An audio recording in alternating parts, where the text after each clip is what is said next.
সৎ আমানতদার চরিত্রবান শাসকের দরকার।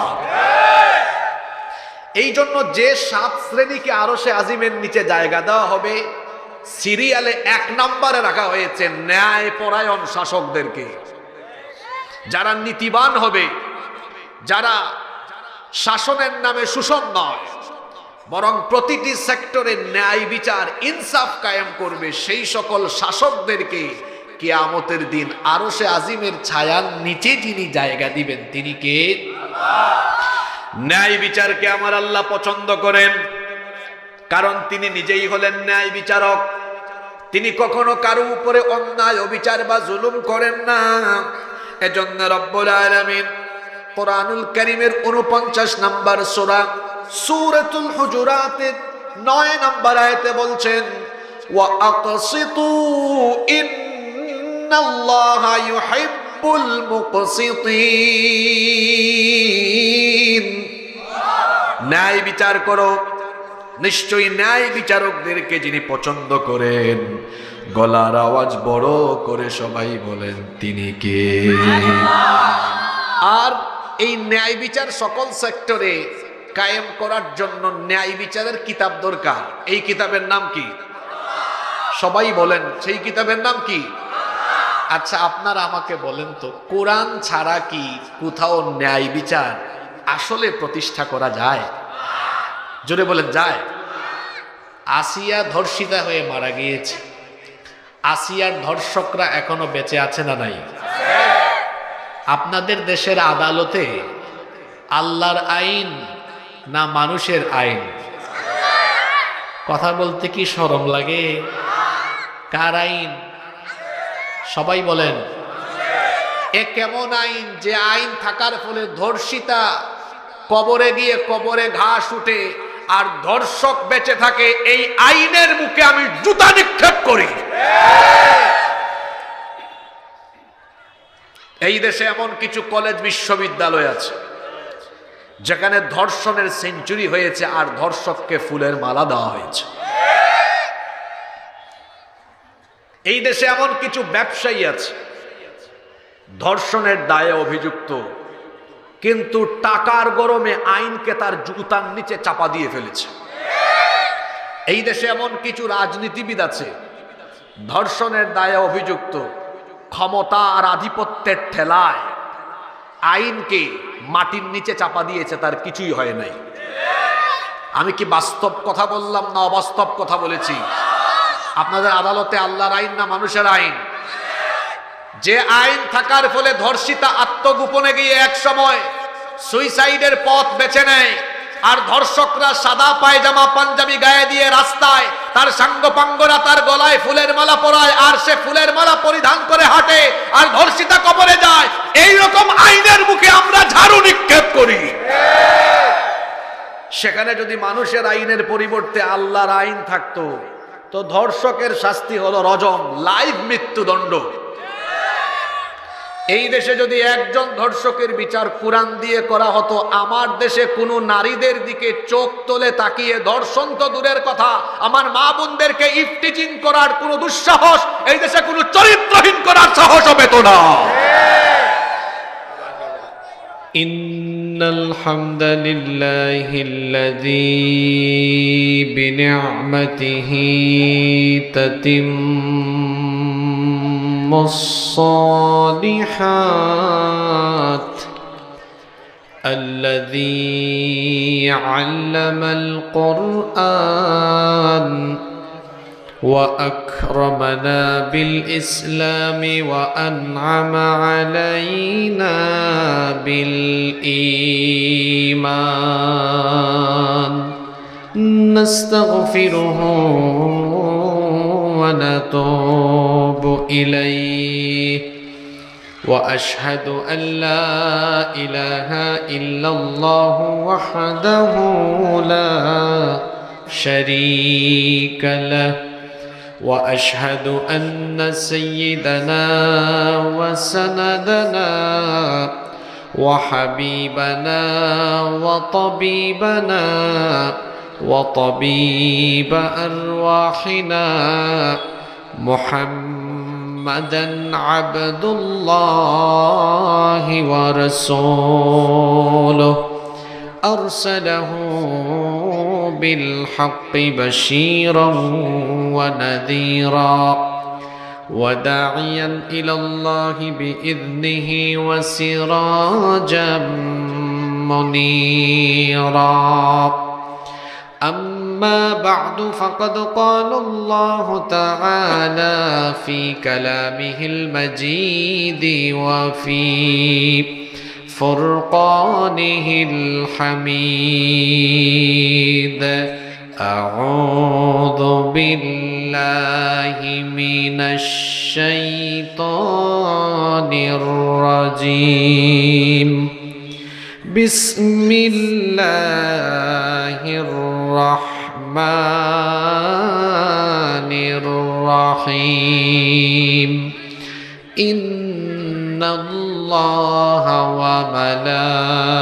وملائكته يصلون على النبي يا أيها الذين آمنوا صلوا عليه وسلموا تسليما اللهم صل على محمد وعلى آل محمد كما صليت على إبراهيم وعلى آل إبراهيم إنك حميد مجيد اللهم بارك على محمد وعلى آل محمد كما باركت على إبراهيم وعلى آل إبراهيم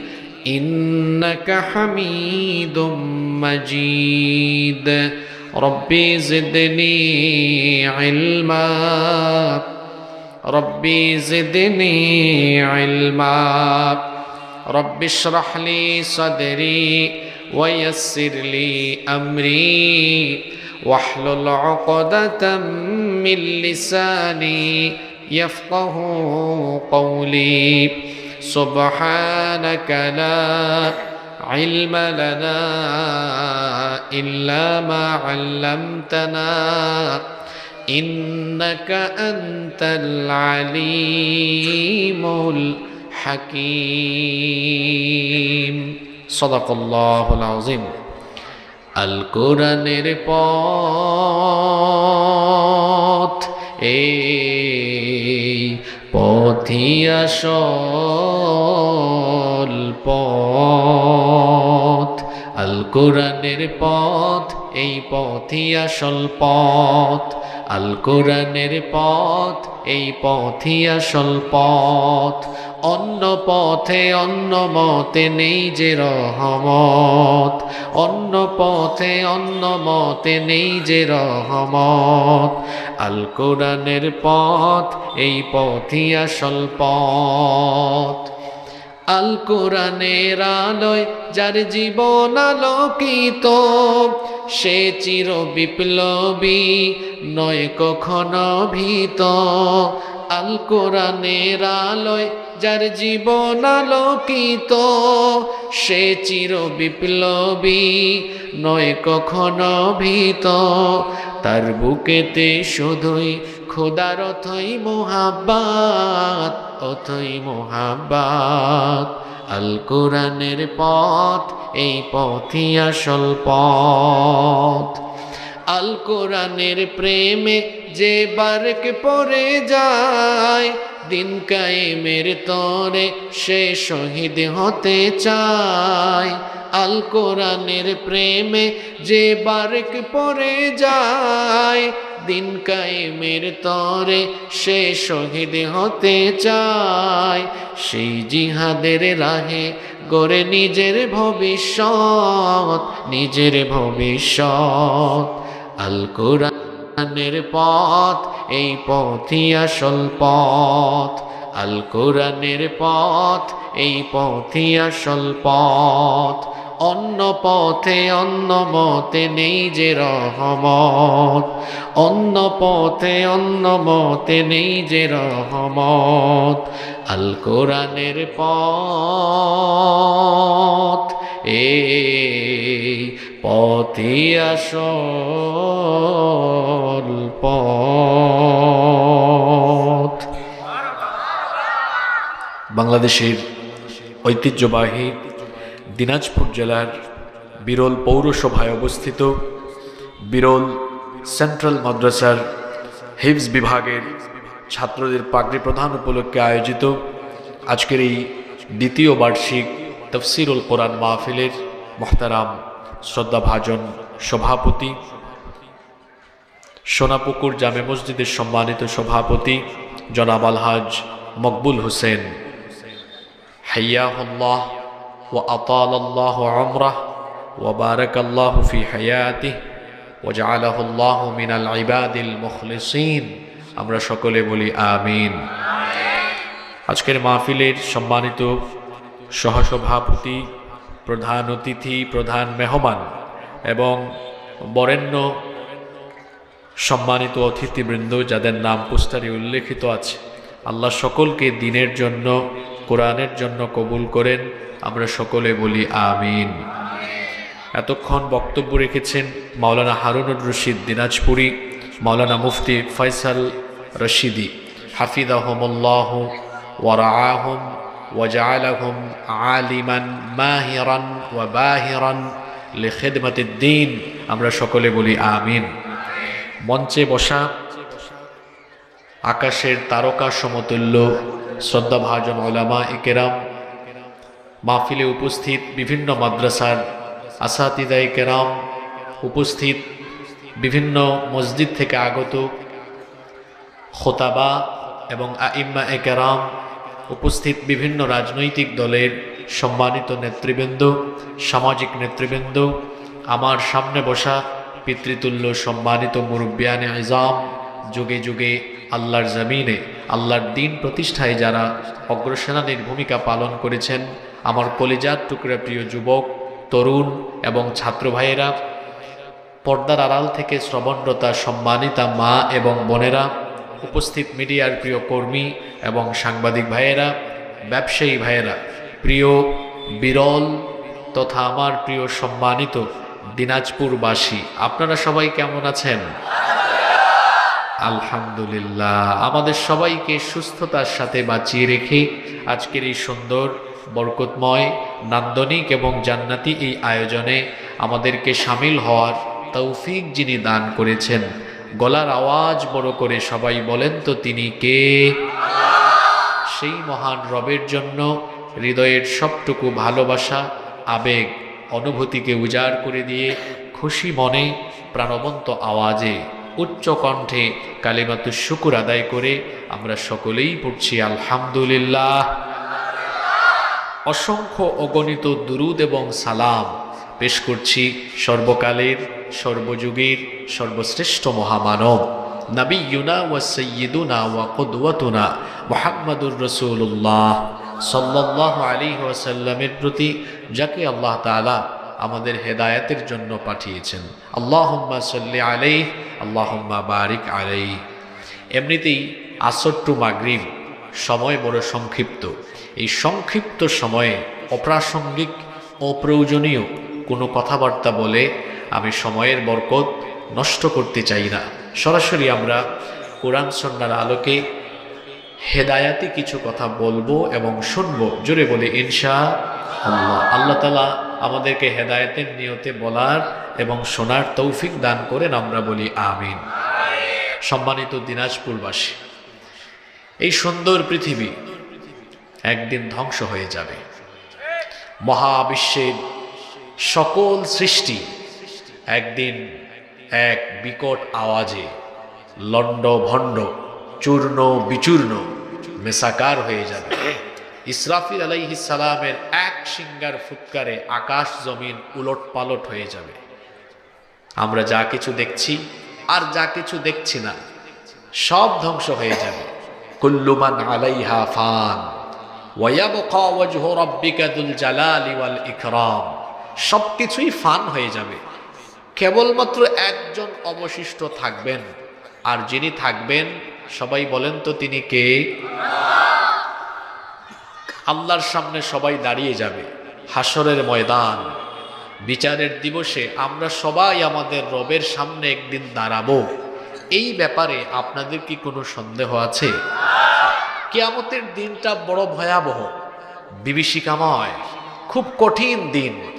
আমরা যে দুনিয়ায় হিসেব করি, এই হিসেব অনুযায়ী কিয়ামতের দিন বিচার দিবসটা লম্বাই হবে 50,000 সানাতিন মিম্মা তাউদ্দুন, 50,000 বছর লম্বা। আপনি যখন হাসরের মাঠে দাঁড়াবেন, তখন দুনিয়ার আপনার হায়াতকে মনে হবে হাসরের মাঠের তুলনায় খুব তুচ্ছ, নগণ্য মনে হবে। 1 ঘন্টাও দুনিয়ায় ছিলেন না। আল্লাহু আকবার। বিচার শুরু হবে। আশ্চর্য, সেদিন কোনো গাছপালা থাকবে না, বৃক্ষরাজি থাকবে না, বিল্ডিং নাই, গাছপালা নাই, পাহাড় নাই, সমতল ভূমি। গোটা হাসরের মাঠ সমতল হয়ে যাবে। সেই দিন বৃক্ষরাজি নাই, আর 15 কোটি কিলোমিটার দূরবর্তী সূর্য মানুষের মাথার একেবারে নিকটবর্তী হয়ে যাবে। পিপাসার্ত হয়ে গুনাহগারেরা ঘামে সাতরাবে, জিহবাটা মুখের ভেতর থেকে বের হয়ে কুকুরের মতো নাভিস্থল পর্যন্ত ঝুলতে থাকবে। গোটা হাসরের ময়দান জুড়ে মানুষেরা পঙ্গপালের মতো ছড়িয়ে থাকবে, হয়রান হয়ে যাবে, দিশেহারা হয়ে যাবে। আরশে আজিমের ছায়া ছাড়া সেদিন আর কোনো ছায়াই থাকবে না। কেবলমাত্র সেই কঠিন দিনে যারা আল্লাহর আরশে আজিমের নিচে ছায়া লাভ করবে, তারাই কেবল বিচারের দিবসে স্বস্তিতে থাকবে। সুবহানাল্লাহ। আল্লাহ তাদের কাতারে আমাদেরকে শামিল করে দাও। আরশে আজিমের ছায়াতলে সেই দিন মাত্র 7 শ্রেণীর মানুষ জায়গা পাবে। কথা বুঝে থাকলে বলেন তো, হাসরের দিনে বিচার দিবসে কিয়ামতের মাঠে আল্লাহর আরশে আজিমের নিচে জায়গা পাবে কয় শ্রেণীর মানুষ? এই 7 শ্রেণীর অন্তর্ভুক্ত আমরা হতে চাই কি চাই না?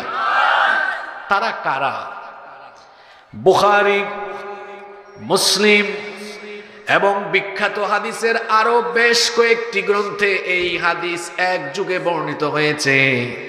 সবচাইতে বেশি সংখ্যক হাদিস যেই সাহাবী বর্ণনা করেছেন, সাইয়্যিদুল মুহাদ্দিসিন আবু হুরায়রা রাদিয়াল্লাহু আনহু এই হাদিসটি বর্ণনা করেছেন। তিনি বলেছেন, নবী করিম সাল্লাল্লাহু আলাইহি ওয়াসাল্লাম বলেছেন, সাবআতুন ইউযিল্লুহুমুল্লাহু ফি যিল্লিহি ইয়াওমা লা যিল্লা ইল্লা যিল্লুহ। 7 শ্রেণীর মানুষকে আল্লাহ তাআলা কিয়ামতের দিন তার আরশে আজিমের নিচে ছায়া দান করবেন, যেদিন আল্লাহর আরশের ছায়া ছাড়া আর কোনো ছায়া থাকবে না। সেই 7 শ্রেণীর মানুষ কারা? 1 নাম্বার হচ্ছে আল ইমামুল আদিল, ন্যায়পরায়ণ শাসক। 2 নাম্বার হলো ওয়াশাবুন নাশাআ ফি ইবাদাতিল্লাহ, ওই যুবক যে তার গোটা যৌবনকাল আল্লাহর ইবাদতে, আল্লাহর আনুগত্যের পথে কাটিয়ে দিয়েছে। 3 নাম্বার হলো ওয়ারাজুলুন কলবুহু মুআল্লাকুন ফিল মাসাজিদ, ওই ব্যক্তি মসজিদের সাথে যার অন্তরের টান থাকে, সম্পর্ক থাকে। 4 নাম্বার হলো ওয়ারাজুলানি তাহাব্বান ফিল্লাহি ইজতামা আলাইহি ওয়া তাফাররাকা আলাইহি, যারা একজন আর একজনকে ভালোবাসবে কেবল আল্লাহর জন্য, আবার কারো সাথে সম্পর্ক ছিন্ন করবে আল্লাহর সন্তুষ্টির জন্য। 5 নাম্বার হলো ওয়ারাজুলুন দাআতহু ইমরাআতুন যাতু মানসিবিন ওয়া জামাল, ওই যুবক যাকে কোনো সুন্দরী, রূপসী, অভিজাত বংশের নারী যখন তাকে আহ্বান করলো, তাকে যখন খারাপ পথে, তার কুপ্রবৃত্তি, তার চরিত্রকে চরিতার্থ করার জন্য যখন আহ্বান করলো, ওই সময় যে ব্যক্তি বলবে ইন্নী আখাফুল্লাহ, নিশ্চয়ই আমি আল্লাহকে ভয় করি, এটা বলে যেই ব্যক্তি এই অশ্লীলতা, বেহায়াপনা এবং জেনার পথ থেকে নিজেকে বিরত রাখতে পারবে। এরপরে 6 নাম্বার হলো 5 নাম্বার হলো ওয়ারাজুলুন তাসাদদাকা বিসাদাকাতিন ফাআখফাহা হাত্তা লা তা'লামা শিমালুহু মা তুনফিকু বিয়ামিনি। এটা 6 নাম্বার। 6 নাম্বার হলো ওই ব্যক্তি যেই ব্যক্তির ডান হাত কি ব্যয় করে বাম হাত তার খবরও জানে না। 7 নাম্বার হলো ওয়ারাজুলুন যাকারাল্লাহু খালিয়ান ফাফাদাত আইনা, যেই ব্যক্তি নীরবে নিভৃতে একাকী আল্লাহর ভয়ে চক্ষু থেকে পানি ঝরায়। এই 7 শ্রেণীর মানুষকে হাসরের দিনে বিচারের মাঠে কঠিন সেই দুঃসময়ে আরশে আজিমের নিচে, আরশে আজিমের ছায়ার নিচে যিনি জায়গা দিয়ে দিবেন, গলার আওয়াজ বড় করে বলেন তিনি কে? এই 7 শ্রেণীর ভেতরে আপনারা সামিল হতে চান কি চান না? এখানে পলিটিক্স করেন তারাও আছেন, যুবকও আছে, নারী আছে, পুরুষও আছে। সবার জন্যই কিন্তু এই 7 কাতারে যাওয়ার সুযোগ আছে না নাই? 1 নম্বরেই নেতৃবৃন্দের কথা আজকে এখানে। কারণ কি জানেন? কারণ একটা এলাকাকে, সমাজকে, জাতিকে নেতৃত্ব যারা দেয়, এরা যদি ভালো না হয়, এরা যদি চরিত্রবান না হয়, আমানতদার না হয়, তাহলে সেই সমাজ বা জাতির কি উন্নতি হতে পারে? আপনারা বলেন তো, একটা গাড়িতে 40 জন প্যাসেঞ্জার সবাই গাঁজা খাইছে, কিন্তু ড্রাইভার গাঁজা খায় নাই, এই গাড়িটা রাস্তায় থাকার সম্ভাবনা আছে। কিন্তু যদি গাড়ির 40 জন প্যাসেঞ্জার সবাই গাঁজা খেয়ে ফেলে, সবাই যদি গাঁজা নাও খায়, কিন্তু ড্রাইভার যদি গাঁজা খেয়ে বসে, এই গাড়ি কি রাস্তায় থাকবে নাকি? গাড়িকে সঠিকভাবে চালানোর জন্য যেমন যোগ্য ড্রাইভার দরকার, ঠিক তেমনি একটা সমাজ আর রাষ্ট্রকে নেতৃত্ব দিয়ে উন্নতির উচ্চ শিখরে নিয়ে যাওয়ার জন্য সৎ, আমানতদার, চরিত্রবান শাসকের দরকার। এই জন্য যে 7 শ্রেণীকে আরশে আজিমের নিচে জায়গা দেওয়া হবে, সিরিয়ালে 1 নম্বরে রাখা হয়েছে ন্যায়পরায়ণ শাসকদেরকে। যারা নীতিবান হবে, যারা শাসনের নামে শোষণ নয়, বরং প্রতিটি সেক্টরে ন্যায় বিচার, ইনসাফ কায়েম করবে, সেই সকল শাসকদেরকে কিয়ামতের দিন আরশে আজিমের ছায়ার নিচে যিনি জায়গা দিবেন তিনি কে? ন্যায় বিচারকে আমার আল্লাহ পছন্দ করেন, কারণ তিনি নিজেই হলেন ন্যায় বিচারক। তিনি কখনো কারো উপরে অন্যায়, অবিচার বা জুলুম করেন না।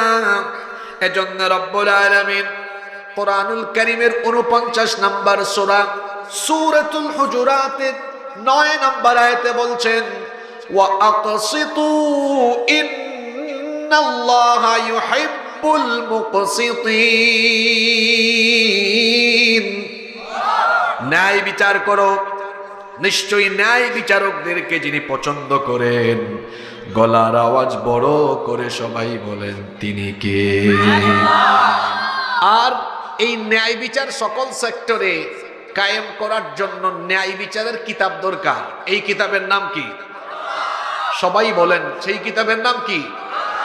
আচ্ছা, আপনারা আমাকে বলেন তো, কোরআন ছাড়া কি কোথাও ন্যায় বিচার আসলে প্রতিষ্ঠা করা যায়? জোরে বলেন, যায়? আসেন আপনাকে দেখাই কোরআন ছাড়া ন্যায় বিচার প্রতিষ্ঠা কিভাবে সম্ভব না। আপনাকে বলি, এই যে আমাদের প্রিয় মাতৃভূমি বাংলাদেশ স্বাধীন হয়েছে 54 বছর হয়েছে। এই 54 বছরের মধ্যে 32 বছর 2 আন্টি দেশ চালিয়েছেন, আর বাকি 22 বছর অনেক কাকু মিলে চালাইছেন। এই 32 আর 22 মিলে হলো 54। তবে নারীরা পুরুষদের চাইতে এই ক্ষেত্রে এগিয়ে আছেন 10 বছর বেশি, এবং সংখ্যাও মাত্র 2 জন, 2 আন্টি। আর এই 22 বছর অনেক কাকু। কাকু মানে বুঝেন, অনেক চাচা আর কি।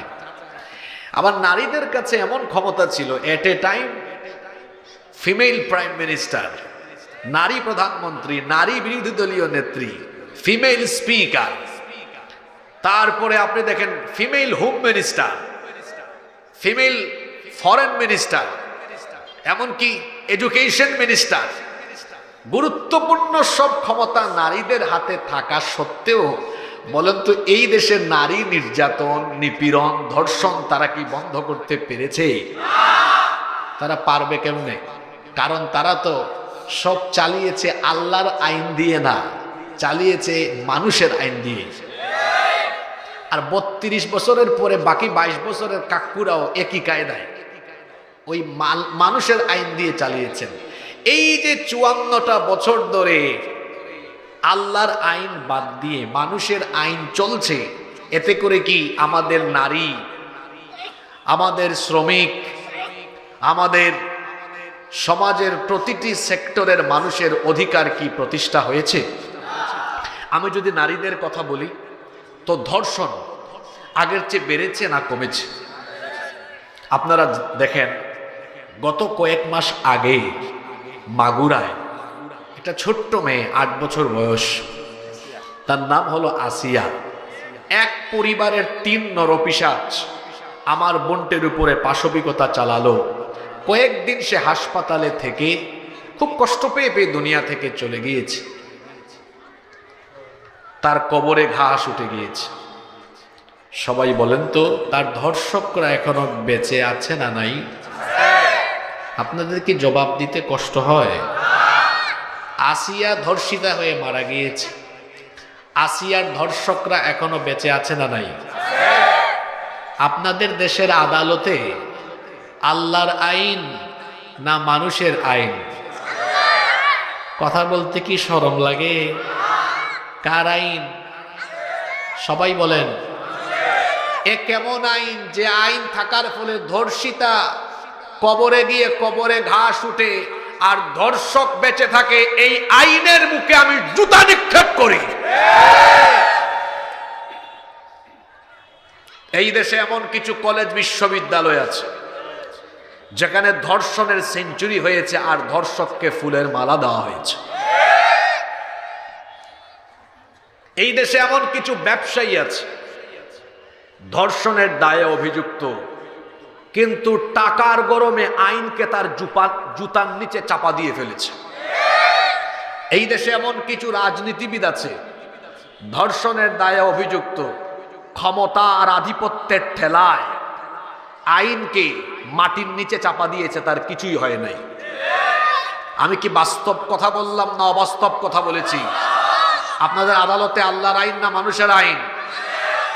যে আইন থাকার ফলে ধর্ষিতা আত্মগোপনে গিয়ে এক সময় সুইসাইডের পথ বেছে নেয়, আর ধর্ষকরা সাদা পায়জামা পাঞ্জাবি গায়ে দিয়ে রাস্তায় তার সাঙ্গপাঙ্গরা তার গলায় ফুলের মালা পরায়, আর সে ফুলের মালা পরিধান করে হাঁটে, আর ধর্ষিতা কবরে যায়। এই রকম আইনের মুখে আমরা ঝাড়ু নিক্ষেপ করি। এখন আমাকে বলেন দেখি, সেখানে যদি মানুষের আইনের পরিবর্তে আল্লাহর আইন থাকতো তো ধর্ষকের শাস্তি হলো রজম, লাইভ মৃত্যুদণ্ড। এই দেশে যদি একজন ধর্ষকের বিচার কোরআন দিয়ে করা হতো, আমার দেশে কোনো নারীদের দিকে চোখ তোলে তাকিয়ে ধর্ষণ তো দূরের কথা, আমার মা বোনদেরকে ইফটিজিং করার কোনো দুঃসাহস এই দেশে কোনো চরিত্রহীন করার সাহসও পেত না। এখন আপনারা বলেন, আপনাদের নিজেদের লাভের জন্য মানুষের আইন ভালো না আল্লাহর আইন ভালো? জোরে বলেন, কার আইন ভালো? ন্যায় পরায়ণ শাসক হলো তারা আল্লাহর দেওয়া আইনের ভিত্তিতে শাসন কার্য পরিচালনা করে যারা।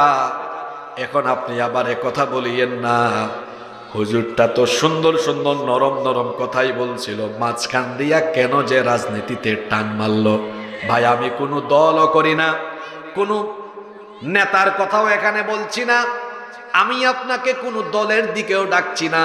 তবে এতটুকু বলবো, যারা নেতৃস্থানীয় পর্যায়ে থেকে কোরআন সুন্নাহর ভিত্তিতে শাসন কার্য পরিচালনা করতে চায় না, মুসলমানদের সাথে তাদের কোনো সম্পর্ক থাকতে পারে না। কারণ কোরআন হাদিস নাই যেখানে আমরা নাই। একটু আগেই বললাম, কোরআনের আইন ছাড়া কখনো ন্যায় বিচার কায়েম করা সম্ভব? এই জন্য আল্লাহর দেওয়া কোরআনের ভিত্তিতে শাসন করবে যারা, ন্যায় বিচারক হলো তারা। এজন্য আল্লাহ তার নবীকেই স্বয়ং আদেশ দিয়েছেন। কোরআনে কারীমের 4 নম্বর সূরা সূরাতুন নিসায়ের 58 নম্বর আয়াতে আল্লাহ বলছেন, ওয়া ইযা হাকামতুম বাইনান নাসি আন তাহকুমু বিল আদল ইন্নাল্লাহা নি'ম্মা ইয়া'iদুকুম বিহি ইন্নাল্লাহা কানা সামিআম বাসীরা। আল্লাহ তাআলা বলছেন, আর আপনি যখন মানুষের মধ্যে বিচার করবেন, ফয়সালা করবেন, তখন আপনি ন্যায় বিচার কায়েম করবেন। আর ন্যায় বিচার কায়েমের জন্য আল্লাহর বিধানের দরকার।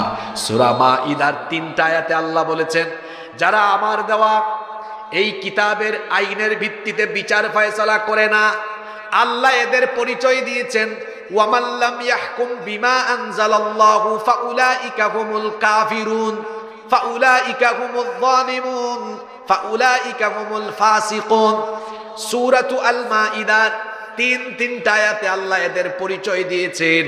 আল্লাহ বলেছেন, যারা আমার দেওয়া বিধানের ভিত্তিতে বিচার ফয়সালা করে না, এদের পরিচয় হলো, আল্লাহ বললেন, ফাউলাইকা হুমুল কাফিরুন, এরা হলো কাফের। ফাউলাইকা হুমুল ফাসিকুন, এরা হলো ফাসিক।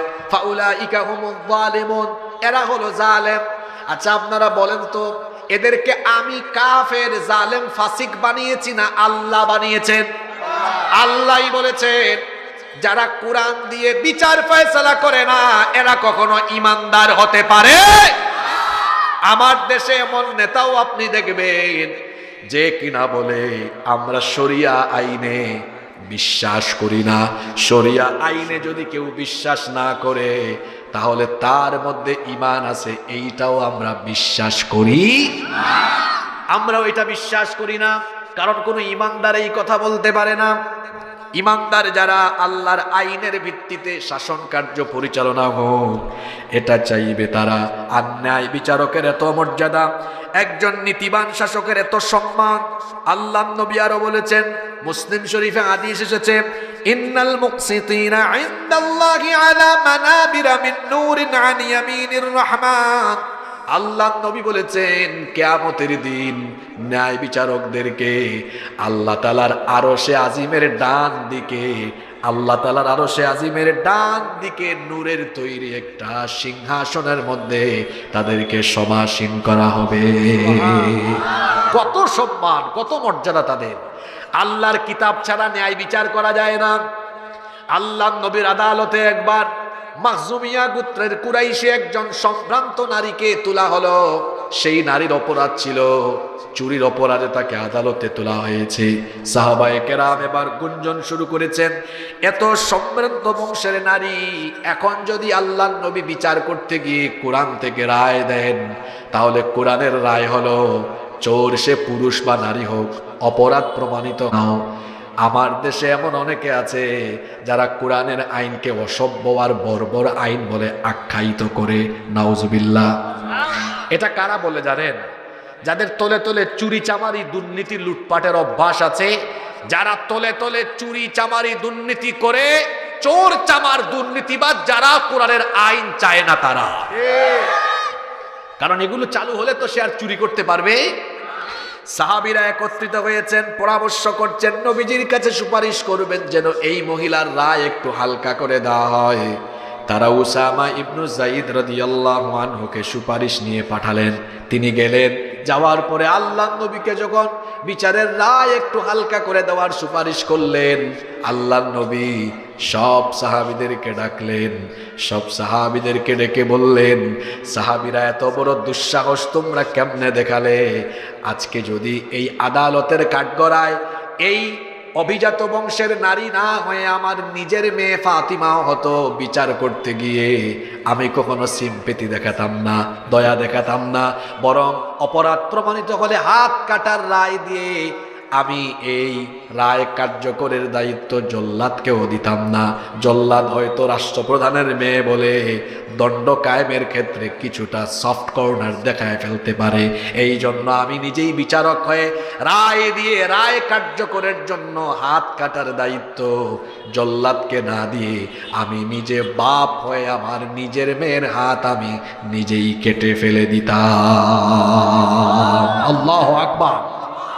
এইরকম ন্যায় বিচার সমাজে চালু হোক। আপনারা চান কি চান না? জোরে বলতে হবে, চান কি চান না? ওই যারা কথা কয় না তারা কোন চোর চামারের নেতৃত্ব চায়? এজন্য এদেশের উলামায়ে কেরাম ঐক্যবদ্ধ হয়েছে। এদেশের সব আলেমরা এখন এক কাতারে। আপনারা জানেন কি জানেন না? জানি। জোরে বলেন, জানেন কি জানেন না? সব আলেমরা এক হয়ে গিয়েছেন। আমরাও আলেমদের সাথে আছি না নাই? আল্লাহ আমাদেরকে আলেমদের সাথী বানান। এক নাম্বার হলো আল ইমামুল আদিল, ন্যায়পরায়ণ শাসক যারা আল্লাহর আরশে আজিমের নিচে জায়গা পাবে তারা। দুই নাম্বার হলো ওয়াশাবুন নাশাআ ফি ইবাদাতিল্লাহ, ওই যুবক যে তার যৌবনকাল আল্লাহর ইবাদতে কাটিয়েছে।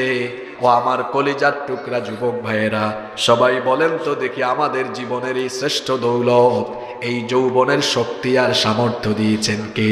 আল্লাহ। আরো জোরে বলেন কে? আল্লাহর দেওয়া যৌবনের শক্তি সামর্থ্যকে আল্লাহর পথে ব্যয় না করে কোথায় ব্যয় করছেন? মনে রাখবেন, মানুষের জীবনের সবচাইতে শ্রেষ্ঠ সময় বা গোল্ডেন টাইম, সোনালী সময় হলো যৌবনকাল। এই জন্য কিয়ামতের মাঠে যৌবনের ব্যাপারে আল্লাহ জিজ্ঞাসাবাদ করবেন। আল্লাহ আপনাকে বলবেন, আমার বান্দা, হাসরের মাঠে অবশ্যই তোমার যৌবনের হিসাব আমার কাছে দিতে হবে। আল্লাহ বলবেন, মুসলিম শরীফে হাদিস এসেছে, 5টি প্রশ্নের জবাব না দিয়ে কিয়ামতের দিন কেউ এক কদম নড়ার সুযোগ পাবে না। তার মধ্যে একটা প্রশ্ন করা হবে, আন শাবাবিহি ফিমা আবলাহু, তোমার যৌবনকাল কোথায় কেমনে কাটিয়েছো? যৌবনের হিসাব যার কাছে দেওয়া লাগবে, গলার আওয়াজ বড় করে বলেন তিনি কে? আল্লাহ। আপনারা বলেন তো, যৌবনের সময় মানুষের শরীরে শক্তি সামর্থ্য কম থাকে না বেশি থাকে? কষ্ট হচ্ছে আপনাদের? যুবক ভাইয়েরা একটু মনোযোগী হন। যৌবনকালে শরীরের শক্তি কম থাকে না বেশি থাকে? আমাদের শরীরের যৌবনের শক্তি দিলেন কে? কিন্তু আমরা কি করছি? যৌবনের শক্তি সামর্থ্য আল্লাহকে বা আল্লাহর দ্বীনের পথে আমরা খরচ না করে এটা খরচ করছি আমরা বিভিন্ন আজে বাজে মিছিলে গিয়ে। যুবকদেরকে অনেকে টার্গেট করে তাদের পকেটে 1000 2000 টাকা ঢুকায়, অথবা বিভিন্ন পদ পদবীর অফার দিয়ে তাদেরকে টার্গেট করে তার নিজের ক্ষমতা বা স্বার্থ হাসিলের জন্য সামনে পিছনে যুবকদেরকে মোটরসাইকেল শুডাউন করায়া যুবকদেরকে চামচার মতো ব্যবহার করে। যুবকদেরকে বলছি, ইউ হ্যাভ টু পার্সোনালিটি, আপনার ব্যক্তিত্ব থাকা দরকার। বি এ প্রেস্টিজিয়াস পারসন, ব্যক্তিত্ববান হন। এই যে আমি কথা বলছি, শরীর থেকে ঘাম বেরোচ্ছে, আমাদের শরীরের প্রতি ফোঁটা ঘাম মূল্যবান। যুবকদের ঘাম তো আরো মূল্যবান, কারণ যুবকরা কোনো সভ্যতা প্রতিষ্ঠার জন্য ঘাম ঝরালে ওই সভ্যতা প্রতিষ্ঠা হয়ে যায়। যুবক ভাইদেরকে বলছি, আপনার শরীরের প্রতি ফোঁটা ঘাম, আপনার যৌবনের শক্তি সামর্থ্য, আপনার তারুণ্য আর যৌবন কোন নেতা নেত্রীর সামনে পিছনে গিয়ে চামচামি করার জন্য দেওয়া হয় নয়। সুতরাং আপনার এই যৌবন, এই তারুণ্য, তারুণ্যের শক্তি সামর্থ্য কোথাও গিয়ে খরচ করবার আগে ভাবুন, যদি কোথাও খরচ করতেই হয় তাহলে এই তারুণ্য, এই যৌবনের শক্তি সামর্থ্য, ঘাম, রক্ত, জীবন আল্লাহর জমিনে আল্লাহর দ্বীন প্রতিষ্ঠার জন্য উৎসর্গ করতে হবে। এই জন্য কোরআন হাদিস যেদিকে আমরা আছি, কোরআন হাদিস নাই যেখানে আমরা নাই। কথায় আছে, সৎ সঙ্গে স্বর্গবাস, অসৎ সঙ্গে সর্বনাশ। আতরের দোকানে ঢুকলে, আতরের সাথে থাকলে আতরের সুবাস গায়ে লাগে, আর বিড়ি খায় না একজন, কিন্তু বিড়ি ঘুরের সাথে কুলাকুলি করছে, কাম সারছে, বিড়ির গন্ধ হয়ে যাবে। আতরের দোকানে গেলে যেমন আতরের গন্ধ গায়ে লাগে, তেমনি কোরআনওয়ালা ইসলামওয়ালা উলামা মাশায়েখ পীর মাশায়েখদের সাথে চললে পরে তাদের চরিত্রের প্রভাবটা আপনার গায়ে এসে পড়বে। আর এর বিপরীতে গিয়ে আপনি যদি চোর, চামার, দুর্নীতিবাজ, দাদাবাজ, টেন্ডারবাজ, চরিত্রহীন লম্পটদের সামনে পিছে ঘোরাঘুরি করেন, বিড়িখুরের সাথে কুলাকুলি করলে যেমন বিড়ির গন্ধ হয়, ঠিক তেমনি দুর্গন্ধ, বস্তা পচা, চরিত্রহীন নেতৃবৃন্দের সাথে চলাফেরা করলেও নিজেও চরিত্রহীন হওয়ার সম্ভাবনা হয়ে যায়। এজন্য যুবকদেরকে বলবো, জীবনের শ্রেষ্ঠ দৌলত এই যৌবনকাল আল্লাহর ইবাদতে কাটান। কারণ যৌবনের সময়ের হিসাব আল্লাহর কাছে দিতে হবে। এখন প্রশ্ন হতে পারে, কি করে আমি আমার যৌবনকে মূল্যায়ন করব? কি করে আমার যৌবনকে কাজে লাগাবো? এই যৌবন বয়সে আজান হলেই সবার আগে নামাজকে প্রায়োরিটি দেন, 5 ওয়াক্তের নামাজি হয়ে যান। যারা আপনাদের হাতের মধ্যে লাঠি, সুটা, পিস্তল তুলে দেয়, ককটেল তুলে দেয়, এদেরকে বয়কট করেন। যারা আপনার হাতে কুরআন দেয়, হাদিস দেয়, ইসলামী সাহিত্য দেয়, যারা আপনাকে আল্লাহর দ্বীনের পথে ডাকে, তাদের সাথী হয়ে যান, নামাজি হয়ে যান, নিজের চরিত্রকে বিল্ড আপ করেন। যারা ছাত্র মানুষ, পড়ালেখায় মনোযোগী হন, কোরআন সুন্নাহর পথে চলেন, নিজের যৌবনকালকে এভাবে আল্লাহর দ্বীনের পথে কাটান। যারা নিজেদের যৌবনকালকে এইভাবে আল্লাহর পথে, কোরআন সুন্নাহর পথে, আল্লাহ আর রসুলের পথে কাটাবে, এই যুবকদেরকে কিয়ামতের দিন আরশে আজিমের ছায়ার নিচে যিনি জায়গা দিয়ে দিবেন তিনি কে? 3 নাম্বার হলো ওয়ারাজুলুন কলবুহু মুআল্লাকুন ফিল মাসাজিদ। ওই ব্যক্তি, যেই ব্যক্তির অন্তর মসজিদের সাথে সম্পর্কিত থাকে, মসজিদের সাথে যার সম্পর্ক আছে। আহারে দুঃখের কথা কি বলবো, আমাদের দেশে অনেক শ্রোতা আছে যাদের মাহফিলের সাথে সম্পর্ক আছে কিন্তু নামাজের সাথে সম্পর্ক নাই। এখানেও আল্লাহর বহু কুতুব ওয়াজ শুনতে বসে গেছে যারা কিনা আসরের নামাজ কাজা করে এসেছে। বলেন তো, সারা দিন বা সারা রাত ওয়াজ শোনা ফরজ না নফল? আর 5 ওয়াক্ত নামাজ আদায় করা কি? আমরা ফরজ বাদ দিয়ে নফলের পিছনে দৌড়াদৌড়ি শুরু করে দিয়েছি। আমার দেশে মাহফিলে মানুষ বেশি কিন্তু নামাজের জামাতে মানুষ কম। এটা ভালো লক্ষণ না খারাপ লক্ষণ? খবরদার, খবরদার, কখনোই নামাজ 1 ওয়াক্ত নামাজও কাজা করবেন না। নামাজ হলো সবচেয়ে বড় আমল। আসসালাতু হিয়া রাসুল ইবাদা। নামাজ হলো ইবাদতের মগজ। নামাজ হলো এমন এক ইবাদত, আল্লাহর নবী বলেছেন, লা দীনা লিমান লা সালাতা লাহু। যার মধ্যে নামাজ নাই তার মধ্যে দ্বীন নাই। সোজা সাপটা কথা হলো, যার মধ্যে নামাজ নাই তার ঈমানই নাই। নামাজ ছাড়া ঈমানের হেফাজত হয় না। নামাজ হলো এমন এক ইবাদত, নামাজ ছেড়ে দিলে সরাসরি খুশি হয়ে যায় শয়তান, আর নামাজ আদায় করলে খুশি হন কে? আরো জোরে বলেন কে? তো নিজের বিবেককে প্রশ্ন করেন তো ভাই, আপনি যে প্রতিদিন নামাজ কাজা করেন, 5 ওয়াক্ত নামাজের 1 ওয়াক্ত আদায় করেন না, তো বাহ্যত দৃষ্টিতে আপনি তো 5 বার শয়তানকে খুশি করেন, শয়তানের গোলামি করেন। আমরা কি পৃথিবীতে এসেছি শয়তানের গোলামির জন্য না আল্লাহর গোলামির জন্য? এই জন্য অনুরোধ করে যাচ্ছি, নামাজ কখনো কাজা করবেন না। মহিলা প্যান্ডেলেও যত মা বোনেরা আছেন সবাইকে অনুরোধ করে যাচ্ছি, দয়া করে 1 ওয়াক্ত নামাজও যেন আমাদের কাজা না হয়। নামাজ এটি এমন এক ইবাদত, কিয়ামতের ময়দানে আল্লাহ সর্বপ্রথম যে আমল সম্পর্কে আমাদেরকে প্রশ্ন করবেন, সবাই বলেন তো সেই আমলের নাম কি? সর্বপ্রথম নামাজের প্রশ্ন করা হবে। এই প্রশ্নে যারা আটকে যাবে তারা ধরা পড়ে যাবে। আর নামাজের ব্যাপারে যাদের অবস্থান ভালো থাকবে, যারা নামাজি হয়ে যাবে, নামাজি যারা জান্নাতি হলো তারা, যাদের জীবনে নামাজ নাই। আরেকটা কথা বলে রাখি, এদের জীবনে কোনো বরকত নাই। রিক্সাওয়ালা সারাদিন রিক্সা চালায়, মনে করে হে এত ব্যস্ত, আজান হলে নামাজে যায় না। এই জন্য দেখা যায় সারা বছর রিক্সা চালাইয়াও পরিবারের অভাব যায় না। যাবে কেমনে? সে তো বন্দেগি করে না, আল্লাহকে সাজদা দেয় না। অভাব দূর করার মালিক কে? ভ্যানওয়ালা ভ্যান চালায়, খুব ব্যস্ত। আরেকজন মাটি কাটে, খুব ব্যস্ত। আর ব্যবসায়ী আরো ব্যস্ত। সবাই সবার জায়গা থেকে এত ব্যস্ত, নামাজকে তারা বোঝা মনে করে।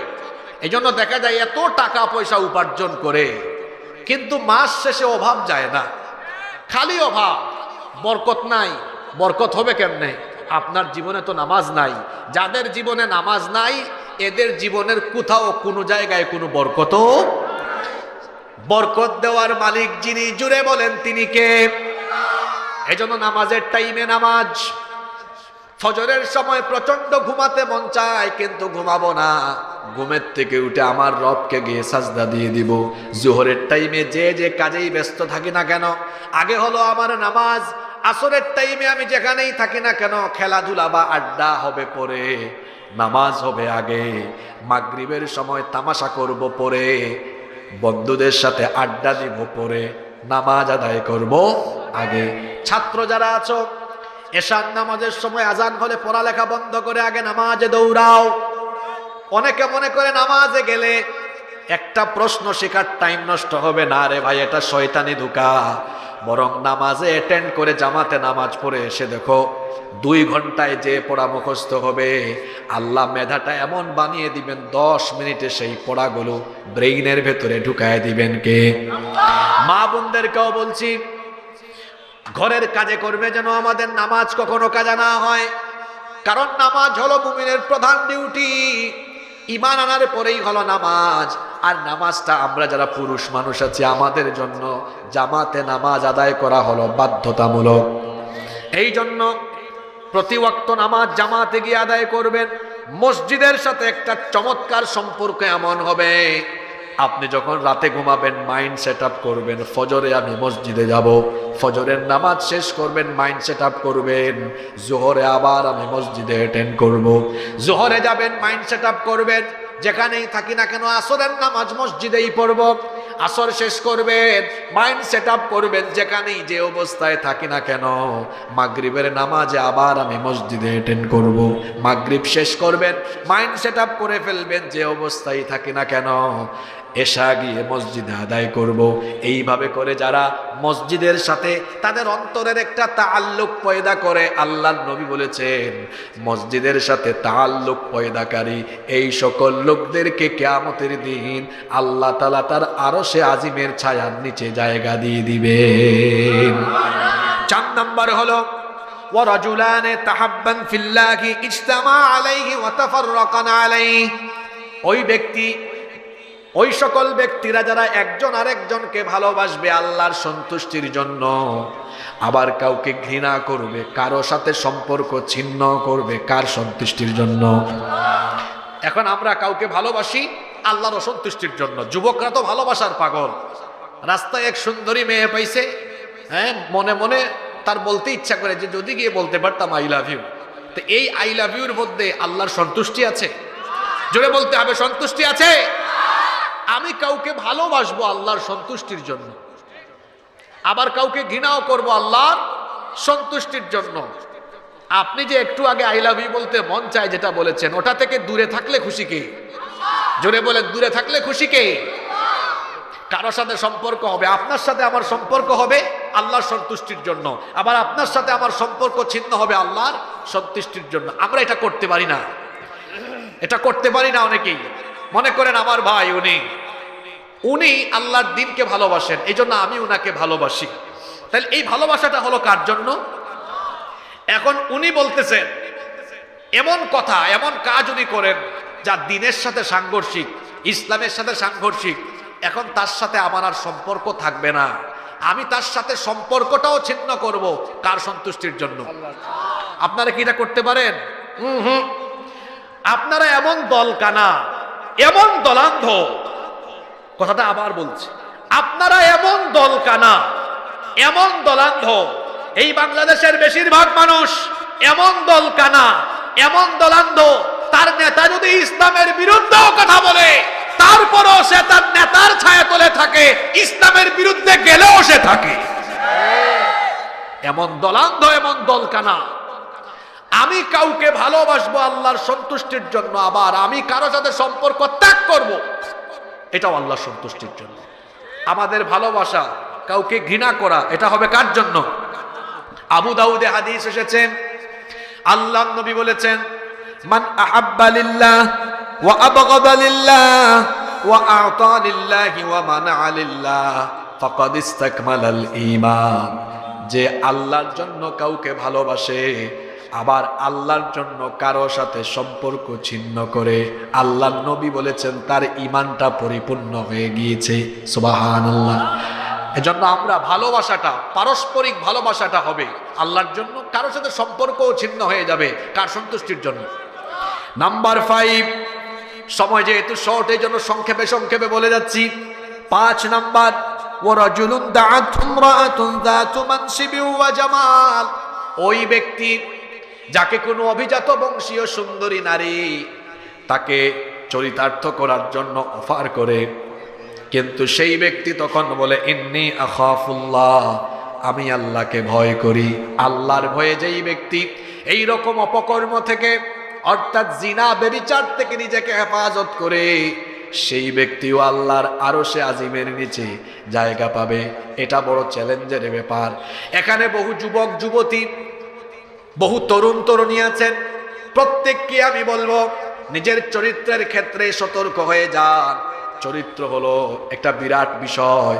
এই চরিত্রকে যারা ঠিক রাখতে পারবে তাদেরকে আল্লাহ খুশি হয়ে জান্নাত দিয়ে দিবেন।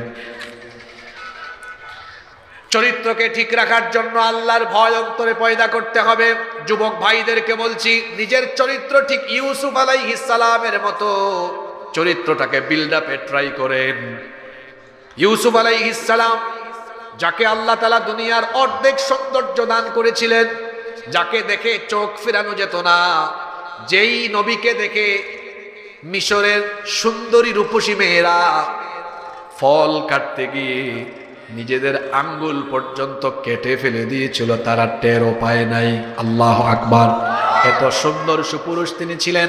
যেই ঘরে তিনি লালিত পালিত হচ্ছিলেন, সেই ঘরের সুন্দরী মহিলা জুলাইখা প্রত্যেক দিন ইউসুফ আলাইহিস সালামকে তার চোখের সামনে দেখে একদিন সে নির্জনে তার দাসীর মাধ্যমে তার একেবারে খাস কামরায় নিয়ে আসলো। এরপরে বলল, ইউসুফ, এখানে তুমি আর আমি আছি, আর কেউ নাই, আসো, এতদিন যাবত আমার হৃদয়ের লালন করা মনোবাসনা পূরণ করো। ইউসুফ আলাইহিস সালাম বললেন, কে বলেছে এখানে তুমি আমি ছাড়া কেউ নাই? আমাদের কর্মকাণ্ড যিনি দেখছেন তিনি কে? আল্লাহ সবই জানেন। জুলাইখা নানা কৌশলে ইউসুফ আলাইহিস সালামকে ফুসলানোর চেষ্টা করলো। তিনি বুঝে ফেললেন দুষ্ট নারীর এই ষড়যন্ত্র চক্রান্ত থেকে কি করে তিনি বাঁচবেন। তিনি এবার পরিকল্পনা করতে লাগলেন, কিন্তু দেখলেন সবগুলো দরজা লক করা। 7টা দরজা ছিল, সবগুলো দরজায় জুলাইখা তালা লাগিয়ে দিয়েছে। কি করে এই বন্ধ দরজা খুলে এই লক করা দরজাগুলো আনলক করে তিনি বের হবেন? তিনি আল্লাহকে ভয় করে, আল্লাহর উপর তাওয়াক্কুল করে তিনি এবার যখন বন্ধ দরজার দিকে দৌড় মারলেন, আল্লাহ তাআলা খুশি হয়ে 7টা দরজার প্রত্যেকটা দরজা একটা একটা করে খুলে দিয়ে দরজা তার জন্য আল্লাহ উন্মুক্ত করে দিলেন। যুবক ভাইদেরকে এমনই হতে হবে। রাস্তাঘাটে কোনো সুন্দরী রূপসী নারী আমার চোখের সামনে গেলেও আমি তাকাবো না, কারণ আমার আল্লাহ বলেছেন পরনারী থেকে নিজের চক্ষুকে নিম্নগামী করে রাখতে হবে। হুকুমটা কার? এইভাবে করে যারা নিজের চরিত্রের হেফাজত করবে তাদেরকেও আল্লাহ আরশে আজিমের নিচে ছায়ার নিচে জায়গা দিবেন। 6 নম্বর হলো ওয়ারাজুলুন তাসাদদাকা বিসাদাকাতিন ফাআখফাহা হাত্তা লা তা'লামা শিমালুহু মা তুনফিকু বিয়ামিনিহি।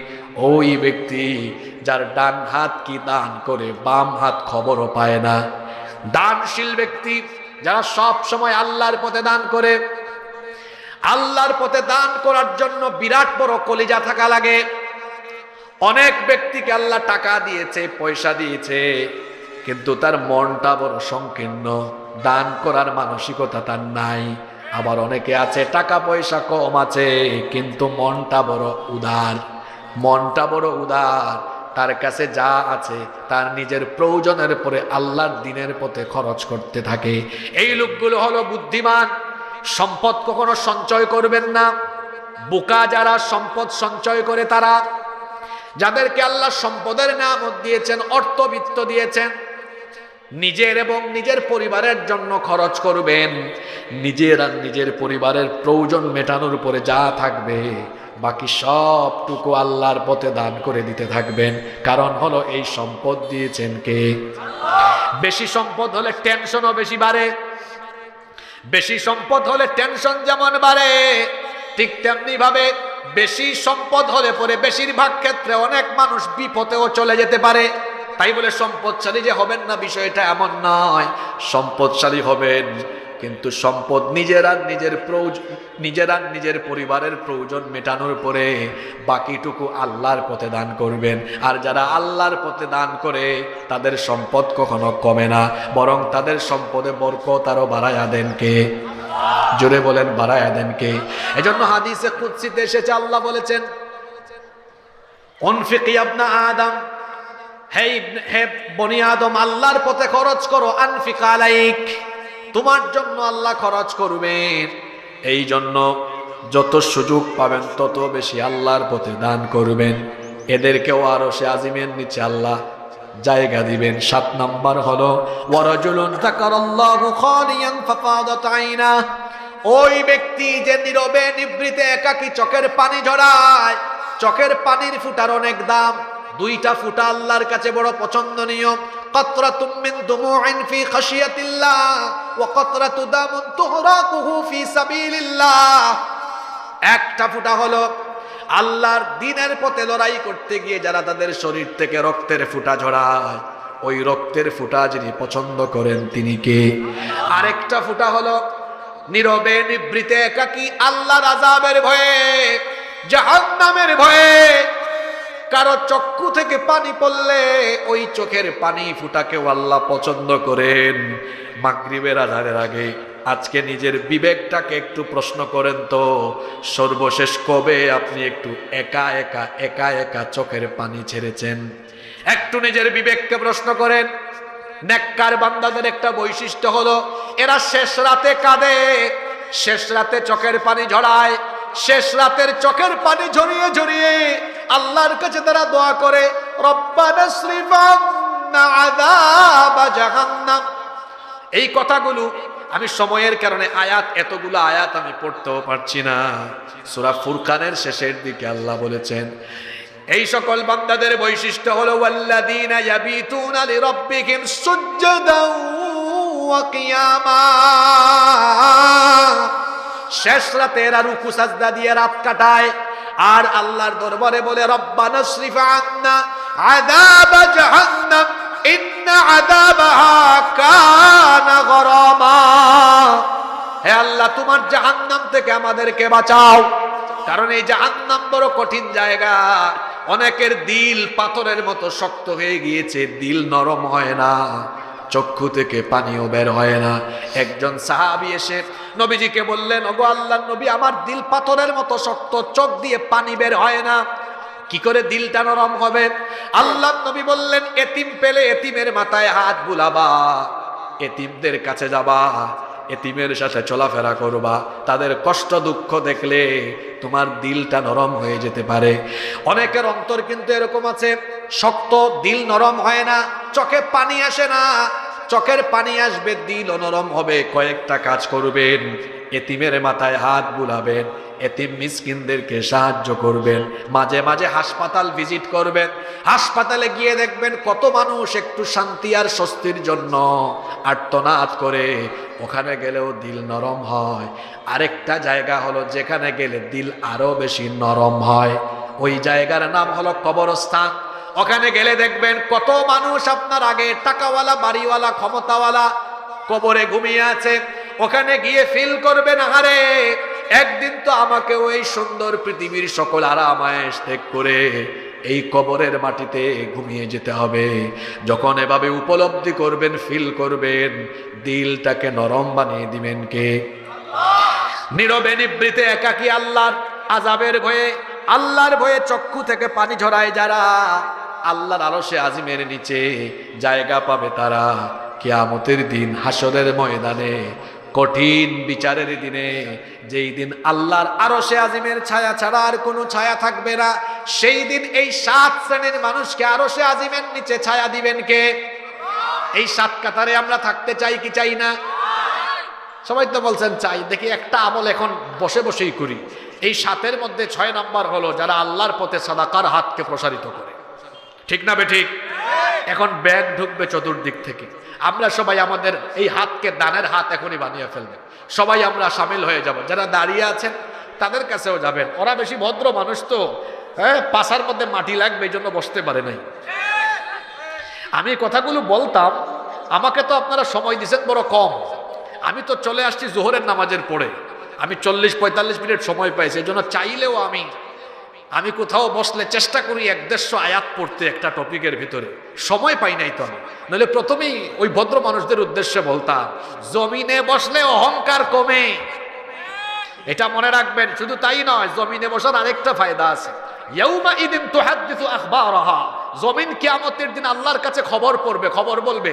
দেখেন না, রাত 8টার খবর, 10টার খবর নিউজ প্রেজেন্টাররা পড়ে, কিয়ামতের দিন জমিন খবর বলবে।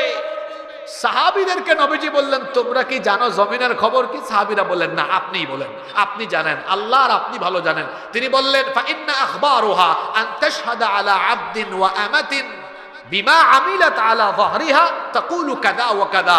জমিনের খবর হলো যারা জমিনের উপরে যত ধরনের কাজ করেছে, সেটা হোক সুকর্ম অপকর্ম, জমিন সেদিন আল্লাহর দরবারে সব ফাঁস করে দিতে থাকবে। আল্লাহু আকবার।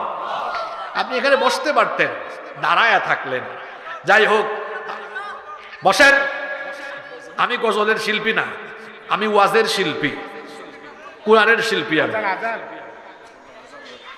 আপনাদের এলাকায় আসলে মাঝে মাঝে কিছু শ্রোতারা গানের রিকোয়েস্ট করে, আজানের রিকোয়েস্ট করে। আজান শুনতে মন চাইলে ফজরের 1 ঘন্টা আগে উঠে বসে থাকবেন, মুয়াজ্জিনের আজান শুনবেন। ওই টাইমে ঘুমায় সে, আজান প্রেমিক। এরপরে মাহফিলে বলে গজল বলেন। এত লক্ষ টাকা খরচ করে একটা আয়োজন করেছেন, মানুষের জীবনের প্রতিটা মুহূর্ত মূল্যবান। এখানে কি কোরআন হাদিস বাদ দিয়ে অন্য কিছু শুনে শুনে সময় নষ্ট করার জন্য এখানে আসছেন নাকি? আর যারা শোনেন, এইসবের জন্য বক্তা দায়ী না, শ্রোতা দায়ী। আমার দেশে শ্রোতা যেমন, কমিটি যেমন, বক্তাও তেমন। যদি শ্রোতা আর কমিটি ঠিক থাকতো, অযোগ্য অপদার্থ লোকরা কখনো এই যোগ্যতার চেয়ারে বসতে পারতো না। আমার দেশে এমন বহু বক্তা আছে যারা কোরআন সই করে তেলাওয়াত করতে পারে না, বড় বড় মাহফিলের প্রধান বক্তা। আমার দেশে এমন বহু বক্তা আছে, তার গলা চেপে ধরলে, বুক চেপে ধরলেও 1 ঘন্টায় একটা আয়াত বের হয় না। 2 ঘন্টা বয়ান করে 3টা আয়াত বলতে পারে না। আছে না নাই? তো নাম তো দিয়েছেন দেখি এখানে তাফসিরুল কোরআন মাহফিল। তাফসির মাহফিলে কোরআন থেকে হাদিস থেকে আলোচনা হবে। কোরআন হাদিসের কথা ছাড়া অন্য কথা বলার সময় এখানে থাকবে না। শুনে তারপর জামাতে শামিল হবেন। এটাই হলো আজানের প্রতি মহব্বত। ঠিক না বেঠিক?